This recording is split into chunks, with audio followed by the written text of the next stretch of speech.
তুমি তুমি এত রাতে কি চাও এখানে? আমি জুলিকে নিতে এসেছি। জুলি তোমাদের মতো হাবাতে করে মেয়ে নয় যে স্বামী তাড়িয়ে দিলি কাঁদতে কাঁদতে শ্বশুর বাড়ি থেকে চলে আসবে, আর স্বামী ডাকলে আবার কুকুরের মতো শ্বশুর বাড়ি চলে যাবে। যাও এখান থেকে। জুলির সঙ্গে কথা না বলে আমি যাব না। বাবা, বাবা ওকে আসতে দাও জুলি বাবা। তুমি ঘরে যাও, ভুলে যেন তুমি কার মেয়ে, কোন বাড়ি মেয়ে। ভুলিনি বাবা, আমি জানি আমি চৌধুরী বাড়ির মেয়ে, কিন্তু বাবা আমার গর্ভে যে সন্তান এসেছে সে তো এ বাড়ির নয়। What? জুলি, তুমি কি বলছো জুলি? হ্যাঁ সুমন, আজই জানতে পেরেছি আমি মা হতে চলেছি।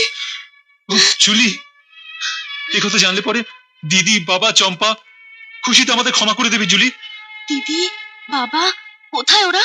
ওদের খোঁজ পেয়েছো? পেয়েছি জুলি, পেয়েছি। কিন্তু তোমায় তাড়িয়ে দিয়েছি শুনে ওরা আমাকে বার করে দিয়েছে। বলেছে তোমায় ফেরত না নিয়ে গেলে ওরা আমাকে ক্ষমা করবে না। জুলি,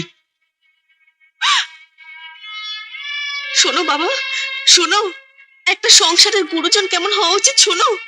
তোমার প্ররোচনায় যাদের আমি কষ্ট দিয়েছি তারা আমাকে ছাড়া নিজের সন্তান, নিজের ভাইকেও গ্রহণ করেনি।